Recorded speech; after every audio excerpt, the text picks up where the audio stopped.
Racikan Berita 1. Assalamualaikum warahmatullahi wabarakatuh. Selamat siang teman-teman wartawan. Saya akan mengajak teman-teman wartawan untuk ikut serta menjelaskan persoalan yang terjadi di Yayasan Trisakti. Seperti kita ketahui bersama bahwa Yayasan Trisakti sudah memenangkan di tingkat pengadilan dari Tata Usaha Negara, PT Tun, dan kemudian kasasi, dan itu semua sudah dimenangkan oleh Yayasan Trisakti, bahwa Yayasan Trisakti yang di pembinaannya adalah Prof. Ana Agung Gede Agung adalah yang berhak mengelola Universitas Trisakti dan seluruh kegiatan di dalamnya. Tetapi atas putusan itu sampai hari ini tidak ada progres yang berarti yang bisa dilakukan oleh Yayasan Trisakti untuk mengelola sebagaimana masalah ini belum muncul. Oleh karena itu saya ingin mengajak teman-teman wartawan menggali masalah ini bersama Bapak Nugraha Bratakusuma, penasihat hukum dari Yayasan Trisakti, Prof. Ana Agung Gede Agung. Boleh diceritakan Pak Nugraha? Boleh. Jadi memang ini perkara ini muncul sudah lama ya, sejak 2022. Jadi pertamanya itu sebetulnya Yayasan Trisakti itu sebetulnya sedang baik-baik saja setelah dia menghadapi masalah lalu dengan Tobi Mutis, lalu dimenangkan oleh Prof. Ana Agung dan lainnya, lalu sudah mengelola universitas baik-baik saja. Tiba-tiba di bulan Agustus 2022, Kementerian Pendidikan, Menteri Pendidikan yang ketika itu adalah Nadiem Makarim, mengeluarkan sebuah keputusan menteri yaitu nomor 330/2023, di mana 2022 keputusan Menteri 330 2022 ini itu pada intinya mengangkat para pembina dari Yayasan Trisakti yang isinya 90% itu pejabat negara lintas kementerian, yaitu Kementerian Keuangan, Kementerian Hukum dan HAM, dan Kementerian Pendidikan dan Kebudayaan. Nah, dari keputusan itu mengangkat para pembina, lalu merubah tanda kutip, artinya menghilangkan nama-nama para pembina yang ada di akta Yayasan Trisakti. Itu hilang. Nah, pertanyaannya, apakah Kementerian Pendidikan atau Menteri Pendidikan bisa mengangkat para pembina? Ya jelas tidak bisa. Berdasarkan Undang-Undang Yayasan, setiap pengangkatan pembina itu didasarkan pada rapat pembina. Jadi misalnya saya pengen mengangkat Bapak gitu ya sebagai pembina, itu saya harus berapat dulu dengan pembina yang lain, lalu menyatakan Bapak masuk menjadi pembina. Tidak ada satupun landasan undang-undang di Indonesia ini yang menyatakan bahwa menteri bisa mengangkat satu yayasan, karena yayasan ini kan lembaga perdata, lembaga swasta, bukan lembaga negara. Nah, kementerian waktu itu Nadiem Makarim itu mengeluarkan 330 dan merubah semuanya. Karena akibat itu kami melakukan gugatan atas keputusan itu karena dirasa bertentangan dengan undang-undang. Ya. Akhirnya kami melakukan proses gugatan dari mulai tingkat 1 di Petun, tingkat 2 di banding, sampai tingkat 3 di kasasi. Itu tiga-tiganya kami menang. Yang pada intinya membatalkan Kepmen 330 itu. Batal, dan Nadiem Makarim mesti mencabut. Setelah itu kami lakukan atas batalnya ini tuh ya, kami berpikir ini sudah selesai. Ternyata tanpa sepengetahuan kami, Akta 2005, kan sebelumnya tuh di Yayasan Trisakti itu yang terakhir Akta 2005 Pak. Ya. Tiba-tiba itu dirubah menjadi akta baru tanpa sepengetahuan kami. Itu kapan terjadinya? Itu di sekitar 2023 awal. Jadi kalau saya lihat di sini 20 Februari 2023. Jadi akta 2005 kami itu dirubah menjadi 2023. Akta itu tentang apa? Akta itu akta ini Yayasan Trisakti. Oke. Yang isinya awalnya Pak Anak Agung, Pak Arican, Pak Simjala, Pak Kristiadi, tiba-tiba hilang semua, berubah menjadi orang-orang atau pejabat-pejabat negeri yang berdasarkan Kepmen 330. Jadi Kepmen 330 ini dilandaskan menjadi perubahan akta kita. Saya logikanya begini Pak. Misal Bapak punya perusahaan, kan rapat umum pemegang saham itu yang menjadi landasan Bapak menjadi pemegang saham, siapa menjadi direksi. Tiba-tiba tanpa ada rapat umum pemegang saham, si direksi datang gitu ngecek, ternyata lah kok saya nggak ada, semua orang nggak ada, dirubahlah jadi orang lain. Itu hanya menteri yang nunjuk, nggak bisa kayak gitu.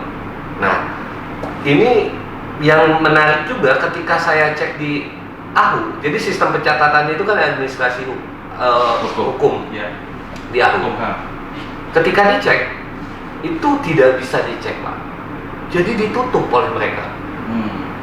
Notaris siapapun nggak bisa ngecek, kan ada tuh aksesnya lewat online, Pak. Iya. Itu nggak bisa dicek. Padahal seharusnya bisa. Harusnya bisa. Untungnya waktu itu saya tiap hari melakukan pengecekan. Akhirnya kita berhasil 1 kali 1 hari itu terbuka, entah mereka sedang melakukan apa, terbuka, dan akhirnya saya berhasil mendownload. Namanya profil yayasan ini. Ya. Profil yayasan ini akhirnya saya berhasil mendownload secara resmi, tertulis resmi dari Ditjen AHU. Akhirnya terlihat di sini bahwa akta kami sebelumnya, akta 2005, di sini ada nama Pak Anak Agung, ada nama Pak Haritsan Silalahi. Itu tiba-tiba dirubah menjadi akta 2023. Akta 2023 ini itu isinya pejabat negara semua. Di sini dilakukan di 20 Februari 2023 dengan SK AHU juga sudah diterima oleh AHU. Gitu. Nah, ketika dalam perkara saya mendapatkan bukti, Ya. karena ini bagian daftar bukti, tapi saya mungkin tidak bisa terlalu mengungkap ya, karena mungkin ini ada di. Tapi bukti ini adalah akta notaris, Ya. akta notaris dari perubahan akta kami. Akta kami sebelumnya adalah akta 2005. Jadi sebelum ada perubahan, ini adalah akta kami 2005. Akta ini dirubah, dihilangkan seluruhnya menjadi akta baru ini. Yang menarik dalam akta ini adalah disebutkan, jelas disebutkan bahwa akta ini didasarkan Kepmen 330. Ya. Jadi merubah ini, dan akhirnya diamini oleh AHU, Dirjen AHU, bahwa akta itu diterima. Yang menjadi masalah adalah berdasarkan putusan pengadilan tingkat 1, tingkat 2, dan tingkat 3, Kepmen 330 itu batal. Ya. Lalu pertanyaannya, berarti kan akta ini menjadi harusnya tidak sah. Dirjen AHU harusnya mencabut akta ini, harus dicabut dan menjadi tidak sah karena didasarkan pada Kepmen yang sudah batal. Nah, yang menarik adalah kenapa Dirjen AHU tidak mencabut? Padahal saya sudah berkali-kali bersurat. Saya sudah berkali-kali bersurat ke Dirjen AHU di mana tidak pernah direspon. Pertanyaannya, kenapa Dirjen AHU kekeh pakeuweuh gitu kalau bahasa Sunda bilang, nggak mau mencabut akta tersebut. Ternyata kalau dilihat dari Kepmen 330 itu ada namanya Cahyo Rahadian Muza. Cahyo ini diangkat oleh Menteri Nadiem Makarim menjadi pembina. Lalu dalam akta ini juga ada namanya Cahyo. Lalu dalam profil yayasan ada namanya Cahyo. Nah, pertanyaannya siapakah Cahyo ini? Cahyo ini Dirjen AHU. Dirjen AHU. Dirjen AHU. Diangkat sebagai pembina. Diangkat jadi pembina. Jadi dia itu mengangkat dirinya lalu mengajukan kepada dirinya. Jadi dia menjadi pembina lalu dicatatkan di AHU, dia harus memohonkan kan ke AHU. Yang menerima permohonan dia ya dia sendiri gitu. Jadi makanya itulah dia tidak mau mencabut akta itu. Ya. Itu bisa nggak Cahyo itu disebut sebagai memanipulasi hukum dengan proses seperti itu, terutama pasca putusan Mahkamah Agung yang menyatakan bahwa Kepmen 330 itu batal demi hukum dan harus mengembalikan nama baik Prof dan sebagainya. Sementara Cahyo masih bertengger di situ. Jadi saya tidak perlu bicara manipulasi atau hukum. Saya yakinlah warga negara kita pada pintar. Yang pertama, tidak ada aturan undang-undang yang menyatakan pembina bisa diangkat berdasarkan keputusan menteri. Ya. Artinya kalau tidak ada apa? Ya mereka bikin aturan sendiri nih lewat Kepmen semau-maunya. Padahal secara struktur undang-undang di atasnya. Nah, setelah Kepmen ini dijadikan landasan padahal di bawah undang-undang, dibatal juga lewat keputusan Mahkamah Agung. Ya. Harusnya kan berhenti nih harusnya selesai, harusnya dicabut akta itu. Tapi Cahyo masih ada di sana. Dan Cahyo sebagai penjaga gawang di AHU untuk mengecek, melakukan verifikasi apakah ini benar, apakah ini sah, apakah ini melanggar undang-undang. Dia meloloskan, dan bahkan ketika sudah ada putusan dia tidak, ibaratnya sudah diloloskan. Dulu mungkin alasannya karena ada Kepmen dia loloskan, dia masukkan. Tapi ketika Kepmen batal kan harusnya dibuka kembali lalu dikeluarkan kembali ke 2005. Nah, artinya ketika undang-undang tidak mengatur, Kepmen batal, terus akta ini tetap dipegang di Cahyo tercatat ini, di AHU tercatat ini buat apa? Gitu. Artinya kan ada satu pertentangan hukum. Gitu. Surat yang dikirimkan hingga 3 kali itu apa isinya surat itu? Ya isinya meminta Kemenkumham dalam hal ini yaitu Dirjen AHU untuk mencabut akta 03 2023 karena akta 2023 ini dilandaskan pada Kepmen 330 yang telah batal, dan mohon dikembalikan kepada akta 2022 dan memberikan Pak Anak Agung akses untuk melakukan perubahan. Tapi sampai sekarang masih belum, sama sekali belum pernah diberikan jawaban. Sejujurnya begini, kami itu pernah diaudiensi oleh Kementerian Hukum dan HAM. Waktu itu sudah dirubah, jadi sudah bukan Pak Yasona, tapi Pak Supratman, Andi Atgas. Kami akhirnya audiensi sama beliau respon sekali, baik sekali, bahkan beliau mau menindaklanjuti. Namun waktu itu kan masalahnya mau ada pilpres, pengangkatan presiden. Jadi pelantikan. Saya paham lah. Sebelum itu berarti ya pertemuannya? Sebelum. Jadi masih namanya Kemenkumham. Beliau respon dan akan menindaklanjuti sesuai dengan aturan hukum yang berlaku. Saya melihat beliau sangat serius lah. Saya sangat apresiasi. Namun kami paham juga beliau masih sibuk mungkin ya dengan proses ini, apalagi sekarang perubahan nomenklatur gitu. Tapi seharusnya yang sebagai divisi yang mengerjakannya atau bagian yang mengerjakannya itu Dirjen AHU, harusnya dia yang lebih menindaklanjuti, karena kan yang punya kewenangan utamanya kan sebetulnya mewakili Kementerian itu kan Dirjen AHU untuk melakukan pencatatan. Dari Dirjen AHU sendiri tidak pernah ada respon apapun. Ketika pertemuan ada Dirjen AHU-nya nggak? Enggak, tidak ada. Sayangnya tidak. Menjanjikan kapan akan diselesaikan nggak Pak Supratman itu? Secepatnya kata Pak Supratman. Cuman ya kita tunggulah. Saya harap, saya yakin lah Pak Supratman ini orang yang berpendidikan lah, dia cerdas. Kemarin kita juga ngobrol, dia sangat apresiasi, maksudnya saya sangat mengapresiasi lah cara pandang beliau dan menerima kami. Cuman ya gimana ya, anak buahnya masih tetap nggak mau merubah, ya kita lihat lah bagaimana. Kalau yang disebut SABH itu apa menurut Anda? SABH itu adalah Sistem Administrasi Badan Hukum. Ya ini SABH ini. Isi dalamnya SABH itu ini. Jadi SABH itu ada sistem yang dibuka aksesnya oleh notaris. Jadi notaris itu bisa merubah akta perusahaan Bapak, bisa dirubah menjadi apa. Jadi ketika Bapak mau melakukan perubahan, kan ke notaris.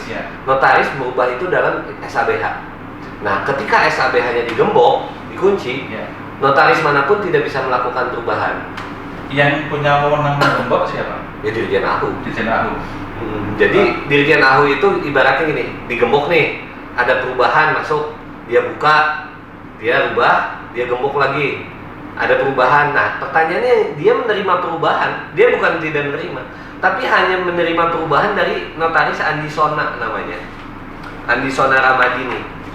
Ini notaris, nih nggak tahu sakti sekali nih, dia bisa membuka SABH yang sedang diblokir, lalu merubah menjadi akta 03, dan sekarang ada perubahan lagi Pak. Jadi ada perubahan lagi, akta ini ada perubahan lagi. Apa sekarang perubahannya? Ada perubahan, namanya aktanya saya ini ya, tapi dia merubah ini ketua pembina dan menambah pembina. Jadi Dirjen Dikti dijadiin ketua pembina, lalu mantan Dirjen Dikti masuk sebagai pembina di akta baru. Jadi yang baru terakhir ini? Terbaru. Jadi setelah ini ada akta lagi. Tapi dasarnya akta itu ya akta ini dasarnya Kepmen 330 gitu. Jadi apa ya, bisa dibilang kayak permufakatan gitu antara notaris dengan Dirjen AHU dengan para pembina Trisakti yang batal oleh Kepmen ini tuh kayak kong kali kong, udahlah yuk kita rubah, kita tutup, kita rubah, kita tutup gitu. Permufakatan jahat ya. Bapak yang ngomong. Ya karena kan putusan pengadilan diabaikan untuk kepentingan mereka, ya jahat dong. Kalau di negara hukum mestinya tidak seperti itu. Betul, bertentangan dengan peraturan. Saya bisa pastikan ini bertentangan dengan peraturan. Nah, para oknum yang seperti itu ada sanksinya sebetulnya? Nah, sayangnya tuh begini. Sebetulnya dalam konteks AUPB ya, asas umum pemerintahan yang baik, jelas mereka sangat melanggar aturan-aturan ini. Terbukti dari apa? Petun dibatalkan yang dianggap mereka melanggar, tidak punya wewenang. Ya. Sebetulnya dalam konteks hukum itu menjadi, tapi dalam konteks hukum pidana, sebetulnya ini bagian dari kolusi menurut saya, nepotisme. Ini ada banyak kan, apa yang dimaksud korupsi, kolusi, nepotisme itu ada banyak. Salah satunya ya dia menggunakan jabatan untuk kepentingan dirinya sendiri. Karena begini, Yayasan Trisakti itu kan yayasan yang besar. Dia yayasan yang sudah dari dulu. Tiba-tiba Bapak gitu ya, diambil alih, diramp gitu sama pejabat. Tanpa, ya ibaratnya sebuah bangunan Bapak udah bangun gitu, udah ada perusahaan, udah akhirnya tajir, udah besar lah. Tiba-tiba akta perusahaan Bapak diganti oleh orang lain tanpa sepengetahuan Bapak gitu. Dan ini pejabat tanpa negara. alasan yang jelas. Apakah melakukan kesalahan atau tanpa itu ya? Ya itulah Pak. Dan aturannya nggak ada Pak. Udah aturan undang-undangnya itu nggak ada gitu. Tiba-tiba ya kalau bayangkan nih, ini penting bagi pemirsa ini ya, penting banget. Bayangkan kalau ini bisa dilakukan sewenang-wenang kayak gini Pak. Dan ini bisa jadi presiden yang buruk. Saya kalau jadi pejabat gitu ya berpikir, wih Binus seksi nih, saya rubah aktanya jadi punya saudara saya. Wih Prasmul nih bagus nih, saya rubah. Bagaimana kalau kayak gitu Pak? Diambil dirampok aja satu-satu. Tidak harus kulon dulu ya. Tiba-tiba. Tidak pernah ada kulon ke wah itu apa ya sebutannya, istilahnya apa yang paling tepat itu? Ugal-ugalan sekali ya. Ya sangat. Ugal-ugalan sekali dalam menerapkan hukum. Dan ini saya tidak bicara mengada-ngada ya, maksudnya ini saya bisa bertanggung jawab dengan sesuai dengan bukti-bukti, sesuai dengan putusan pengadilan dan proses pengadilan. Jadi bukan framing ini. Silakan. Bahkan saya sangat terbuka apabila pihak dari para pejabat ini mau berdiskusi di halayak publik gitu. Saya sangat terbuka sekali gitu. Karena begini, ini negara hukum lah gitu, maksudnya ada aturan-aturan yang boleh dilanggar, ada yang boleh tidak. Kalaupun narasi di mana Yayasan Trisakti itu adalah yayasan yang didirikan juga oleh pemerintah dulunya gitu dan lain-lain, tinggal duduk Pak, duduk kita bicara, masuklah para pembina ke dalam Yayasan Trisakti yang secara aturan benar gitu. Kan bukan masalah tiba-tiba tanpa sengonyong-onyong ganti semua gitu. Iya, kasar sekali ya. Dan itu nggak pernah dibicarakan ya bahwa ini kalian punya masalah ini sebaiknya. Sebelumnya tidak pernah ya. Tapi saat ini mereka selalu menggemor-gemor di publik ya, kita seolah-olah mau ambil alih, mau apa segala macam. Tapi kan masalahnya bukan masalah ini ya. Pak Anak Agung memang tercatat di akta 2025, tercatat di profil yayasan itu Pak Anak Agung tercatat. Jadi memang sudah ada Pak Anak Agung di dalamnya gitu. Jadi bukan orang luar juga gitu. Oke, jadi apa upaya yang dilakukan menghadapi bandelnya para pejabat di Kumham maupun di Kemendikbud? Yang jelas di Kemendikbud itu sudah selesai.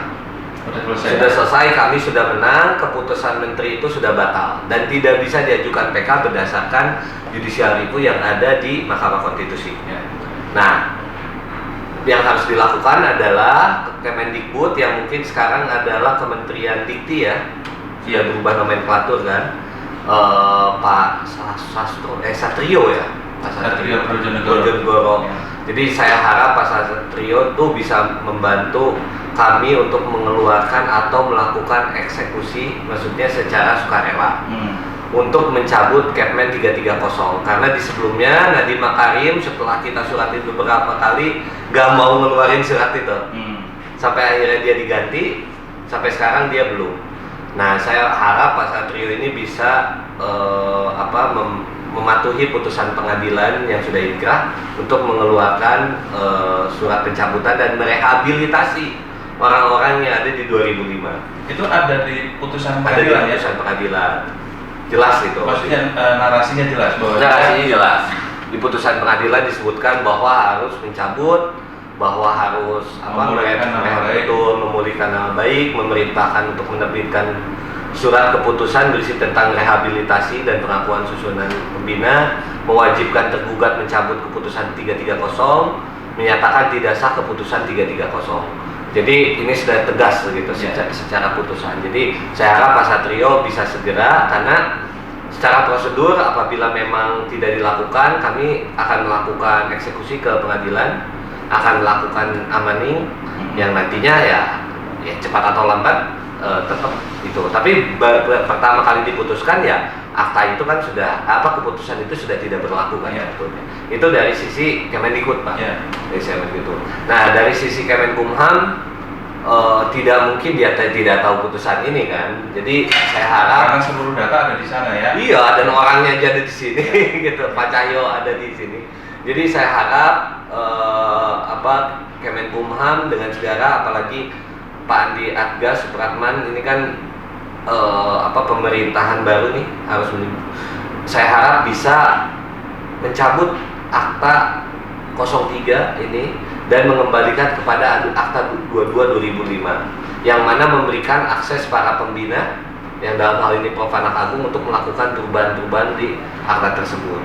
Jadi kalaupun dia tidak melakukan, jelas ini pembangkangan kedua gitu, pembangkangan putusan pengadilan kan sebetulnya gitu. Kira-kira mungkin ini bisa menjadi tantangan buat Menteri Hukum ya, sekarang namanya Menteri Hukum ya. Hukum, dalam 100 hari kerja setidaknya dia harus bisa menyelesaikan ini ya Pak. Betul. Ini akan berefek besar menurut saya, karena Yayasan Trisakti atau Universitas Trisakti adalah lembaga kampus reformasi. Dia yang mengawali reformasi perubahan. Bayangkan ketika reformasi ini dicucuki gitu dan tidak bisa maksudnya dirampok gitu. Dan ketika Pak Supratman Andi Adgas ini menjabat dalam 100 hari ke depan, dia bisa menyelamatkan, menurut saya ini akan sebuah wajah yang cantik lah bagi pemerintahan saat ini, menyelamatkan Trisakti dari cara-cara yang salah gitu. Dan Pak Nura yakin ya Pak Supratman bisa sangat yakin melakukan itu ya. Sangat mampu. Pernah bertemu sebelum ini? Betul. Saya sangat yakin, saya sangat ini bahwa Pak Supratman ini saya merasa Pak Supratman ini orang baik lah. Dia tahu mana yang salah dan benar. Dan kalau dia melihat pada aturan-aturan yang ada, melihat pada putusan pengadilan, saya yakin dia bakal mengikuti semua ada yang diaturan pemerintah. Kalaupun ternyata ada wacana Trisakti mau diubah jadi PTNBH, kalaupun itu benar ada, mengingat ada putusan Mahkamah Agung yang sudah membatalkan itu, artinya impian itu juga nggak mungkin terbukti ya. Jadi itu gini, munculnya PTNBH itu adalah narasi dari kekalahan. Jadi sebelumnya tidak ada narasi PTNBH, akhirnya kan kalah mereka. Sekarang pertanyaannya gimana nih kita masih bisa nguasain ini padahal ada putusan pengadilan kalah. Cara satu-satunya adalah menegrikan atau mem-PTNBH-kan Trisakti. Karena ketika di PTNBH-kan yayasannya kembali ke kita, universitasnya udah hilang. Karena kan yang dinegrikan universitas bukan yayasan. Karena yayasannya nanti kembali ke kita, tapi kita melakukan pengelolaan apa? Kampusnya udah nggak ada, gitu. Nah, PTNBH ini juga itu narasi yang agak ngaco juga. Silakan cek dalam Undang-Undang Pendidikan Tinggi, dalam Undang-Undang Yayasan, atau dalam undang-undang manapun, tidak ada satupun klausul peraturan hukum yang menyatakan bahwa perguruan tinggi swasta itu bisa jadi PTNBH. Itu nggak ada sama sekali. Jadi mereka mau ngapain lagi nih? Dengan membuat narasi-narasi seperti itu. Nah, tapi yang menarik adalah saya dapat bocoran, kopian. Jadi ada kopian karena masih draft dari asosiasi yayasan itu mengenai ini RPP, rancangan peraturan pemerintah, yang dalam satu klausulnya di situ bisa berubah PTS menjadi PTNBH. Oh. Jadi mereka nggak ada aturannya, dibikin lagi, gaya-gayanya mirip kayak Kepmen 330. Iya, lagi-lagi eksploitasi hukumnya, rekayasa hukum untuk kepentingan mereka. Nah, ini yang saya ini, tapi ini masih belum disahkan ya. Saya harap Pak Prabowo juga tidak mensahkan sesuatu yang direkayasa ini. RPP itu ngaco juga, Pak. Dalam arti begini, yayasan swasta dijadikan PTNBH gitu ya ibaratnya. Bayangkan kalau itu akhirnya dia berubah. Yang tadi saya bilang, UPH, Prasmul, BINUS itu bisa dijadikan PTN milik negara. Ambil. Sekarang kalau kayak gitu, Pak, siapa yang mau bikin lagi sekolah, Pak? Emang negara mampu? Dalam Undang-Undang Dasar, negara itu diwajibkan untuk mencerdaskan bangsa. Bagaimana cara mencerdaskan bangsa? Yaitu membangun sekolah. Ternyata dalam perjalanan, negara itu tidak mampu mencerdaskan seluruh bangsa. Dia membuka peluang untuk swasta membantu. Muncullah PTS, muncullah yayasan untuk membantu mencerdaskan bangsa. Nah, udah dimodalin, udah minta bantuan, udah dibangun, tiba-tiba diambil. Siapa yang mau lagi buka kampus? Siapa lagi yang mau buka pendidikan? Kalau nantinya ujung-ujungnya dirampok. Iya. Gitu. Jadi itulah yang ya kalau semangat mereka itu mulia dan tujuannya mencerdaskan kehidupan bangsa, mestinya ya kampus-kampus swasta yang butuh pertolongan ya. Harusnya itu. Kenapa ini yang gede? Ada motif lain kan berarti. Nah, itu apa? Ya. Banyak kan swasta yang terseok-seok gitu. Dia harusnya dibantu tapi ini yang seksi-seksi, Pak. Iya. Yang begitulah. Baik Pak Nugraha, terima kasih penjelasannya pagi hari ini. Semoga teman-teman semua paham apa yang terjadi di Yayasan Trisakti. Ya, terima kasih.